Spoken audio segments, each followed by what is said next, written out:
大语文千万字，大家要和大家做伙来捌一字，搁无一个月时间伫要清明。当你清明前后这段时间，季节就开始布演，4月、5月就会当食到季节笋。今日要甲大家小解这一字，就是季，读各位季第3条。古早大字字典解说讲，季是树的名，有咸咸香香的气味，像肉桂。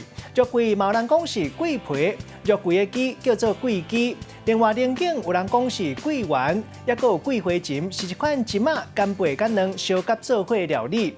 桂竹是台湾竹，起厝外界用的竹，嘛会当用来做器具的原料。叶啊用用来做草梨啊，若桂竹笋足好食。带大家做伙来小解这2个词。